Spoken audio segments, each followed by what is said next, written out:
आप इतनी बड़ी तादाद में यहाँ पर आए हैं। हम ये चाहते हैं कि आपको एक पैगाम दिया जाए। आप ये सोचिए कि भारत की पार्लियामेंट में मोदी के खिलाफ अगर एक असदुद्दीन ओवैसी और इम्तियाज जलील खड़े होकर बीजेपी और मोदी के 303 एमपीज के नाक में दम कर सकते हैं, तो अगर कुशीनगर की जनता अगर या तो आप बोलेंगे हम बोलेंगे। पिछले समाज की हमारी माँ और बहनें पूछ रही हैं कि हमको घर कब मिलेगा, तो मोदी जी कह रहे कि देखो मैंने ओवैसी के घर के सामने बुलडोजर को खड़ा कर दिया। ये कब तक आप और हम इसको बर्दाश्त करते रहेंगे। मैं कुशीनगर के, उत्तर प्रदेश के और देश की जनता से अपील कर रहा हूं, खास तौर से नौजवानों को बता रहा हूं कि आज भारत में युवाओं की बेरोजगारी 45% हो चुकी है। 45% हो चुकी है और भारत में 60% आबादी युवाओं की है। अगर आप में 45% बेरोजगारी होगी तो किस बुनियाद पर नरेंद्र मोदी आकर आपसे वोट की बात कर रहे हैं। तो मेरी आपसे गुजारिश है कि आपको भारत को बचाना है, और अगर कोई ये समझ रहा है कि स्वामी प्रसाद मौर्य से हटकर वो जो इंडिया अलायंस है हम उनको वोट देंगे, अरे कितने बार आप वोट देंगे उनको। 2014 में आपने अखिलेश को वोट दिया, क्या बीजेपी को हरा पाए? नहीं हरा पाए। 2017 में आपने वोट दिया, नहीं हरा पाए। 2019 में वोट दिया, नहीं हरा पाए। 2022 में आपने वोट दिया, नहीं हरा पाए। अब फिर आकर कह रहे हैं कि भैया के नाम पे जवानी कुर्बान कर दो, दरी बिछाओ। मैं आपसे कह रहा नहीं बिछाना, जवानी को कुर्बान नहीं करना। अब स्वामी प्रसाद यादव के लिए स्वामी प्रसाद हमारे मौर्य के लिए हमको मेहनत करना है। तो मेरी आपसे गुजारिश है मेरे भाई कि मेरी इन बातों पर गौर करिए। कब तक आप बीजेपी को हराना जरूरी है, मगर आपने 14 में वोट दिया, 17 में दिया, 19 में दिया, 22 में दिया।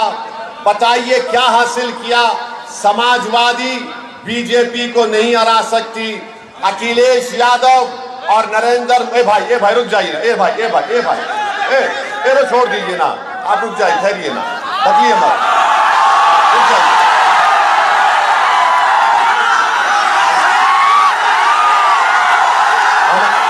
देखिए, सुनिए हमारी बात को, सुनिए। अगर आप बोलेंगे तो हम खामोश बैठ जाएंगे। हम आपको बताना चाह रहे हैं कि आपने कितने मर्तबा वोट दिया, तब भी अखिलेश यादव बीजेपी को नहीं हरा सकते।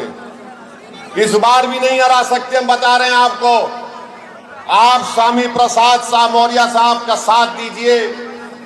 कुशीनगर से हमको मोदी को हराना है। स्वामी प्रसाद मौर्य साहब का मुकाबला अखिलेश यादव से नहीं है, नरेंद्र मोदी से उनका मुकाबला है। आप देखते हैं कि समाजवादी पार्टी अपने परिवार के 5 लोगों को इलेक्शन लड़ा रहे हैं। आजमगढ़ से लेकर फिरोजाबाद तक अखिलेश यादव के रिश्तेदार और खानदान के लोग, परिवार के लोग लड़ रहे हैं। आप बताइए फिर कौन सी सियासत अखिलेश यादव कर रहे हैं? मैं आपसे एक सवाल कर रहा हूं। कल अखिलेश यादव की सभा हुई थी कुशीनगर में, क्या उन्होंने अपनी जबान से मुसलमान कहा?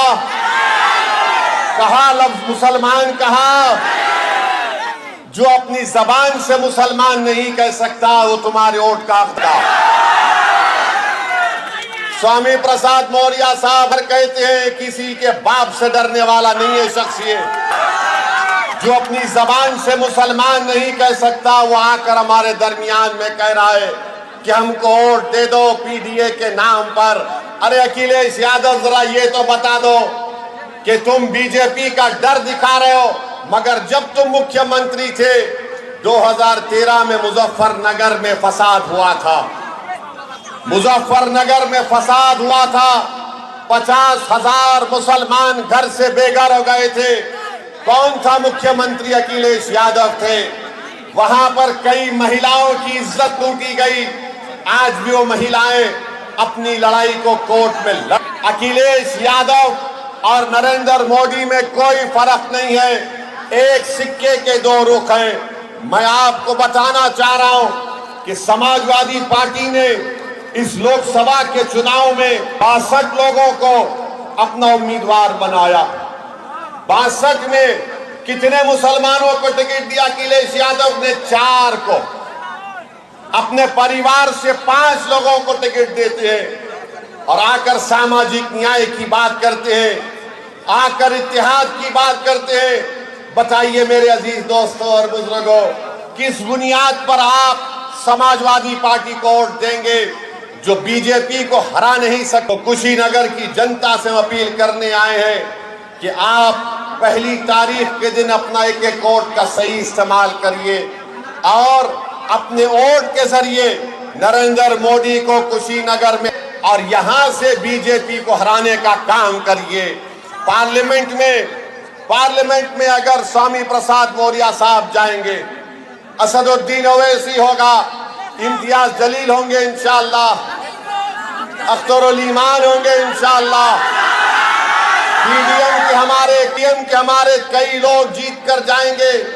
अगर पार्लियामेंट में यूनिफॉर्म सिविल कोड का बिल आएगा तो क्या अखिलेश यादव उस बिल को फाड़ेंगे या असदुद्दीन ओवैसी और स्वामी प्रसाद मौर्य उस बिल को फाड़ेंगे? CAA का कानून लाया गया, CAA का कानून नरेंद्र आया। पूरी पार्लियामेंट में हमने 303 बीजेपी के एमपी इसके सामने खड़े होकर कहा कि ये तुम्हारा बिल काला कानून जो मजहब के नाम पर नाइंसाफी करता है, बाबा साहेब अम्बेडकर के बनाए हुए संविधान के खिलाफ तुमने कानून बनाया। हमने कहा मोदी, मैं इस कानून के बिल को फाड़ता हूं और CAA के कानून को हमने फाड़ दिया। बताओ, जब CAA कानून पर एहतजाज हो रहा था उत्तर प्रदेश में, लखनऊ में, तुमने अखिलेश यादव को देखा वहां पर? मगर आज बड़ी बड़ी बातें करते हैं। चुनाव आ गया तो आकर कहते हैं कि हम आपके दरमियान में थे और कहेंगे। मेरे अजीज दोस्तों और बुजुर्गों, ट्रिपल तलाक का गलत कानून नरेंद्र मोदी ने बनाया। 3 मर्तबा मैंने पार्लियामेंट में उस कानून की मुखालिफत की, संविधान की दलाइल देकर उस कानून को मुस्लिम महिला के खिलाफ बताया। बताओ समाजवादी पार्टी का क्या कहना है? क्या समाजवादी पार्टी कभी बोलती है CAA कानून पर? क्या समाजवादी पार्टी बोलती है ट्रिपल तलाक पर? क्या समाजवादी पार्टी कभी अतीक के कत्ल की बात करती है? कौन बात की? मार दिया गया था, असदुद्दीन ओवैसी ने बात की। इसीलिए आपसे अपील कर रहे हैं कि दोस्त और दुश्मन को पहचानिए। स्वामी प्रसाद मौर्य आपके लिए मर मिटने के लिए तैयार है।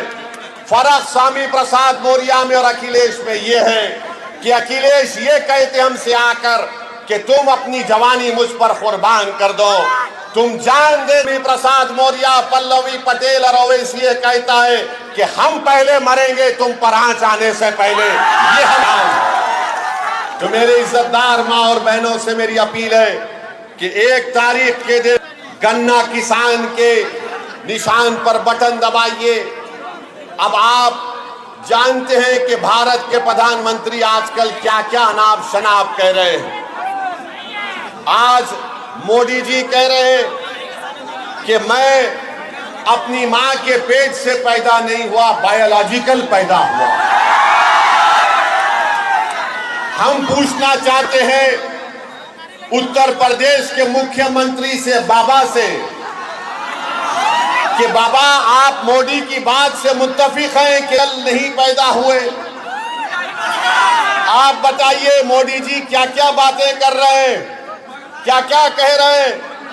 और कह रहे हैं कि ऊपर वाले ने उनको एक मकसद के तहत यहां पर भिजाया है। मोदी, तुमने भारत के युवाओं के मुकद्दर को बर्बाद कर दिया। भारत के युवाओं का बेरोजगारी का तनासुब परसेंटेज 45%। और मोदी जी कह रहे कि मैं बायोलॉजिकल पैदा नहीं हुआ। आप अंदाजा लगाइए, मोदी जी कहती है कि भारत के 17 करोड़ मुसलमान घुसपैठी हैं। आप घुसपैठी हैं? कितने घुसपैठी नहीं, हाथ उठाओ। मोदी जी बोल रहे हैं कि घुसपैठी है। बोलते हैं कि मुस्लिम महिलाएं ज्यादा बच्चे पैदा कर रही हैं। मोदी जी, आप भूल गए कि आपके पप्पा ने 6 बच्चों को पैदा किया था। अमित शाह की 6 बहनें हैं। और आरएसएस वाले जो जिंदगी में शादी करते नहीं, मालूम उनकी जिंदगी जरा गड़बड़ रहती है। गोलवालकर के 11 भाई बहन थे और आज मोदी जी बोलते हैं कि बच्चे ज्यादा पैदा कर रहे हैं। मोदी जी कहते हैं कि जुमे के दिन झारखंड में छुट्टी दी जा रही है। संडे ईसाइयों का दिन है। अब क्या मुसलमान, हिंदू और ईसाई से लड़ेंगे? मोदी जी, हमारी लड़ाई किसी से नहीं है, ना हिंदू भाइयों से है, ना ईसाइयों से है, ना किसी से है। हमारी लड़ाई तुम्हारी गंदी सोच से थी और है।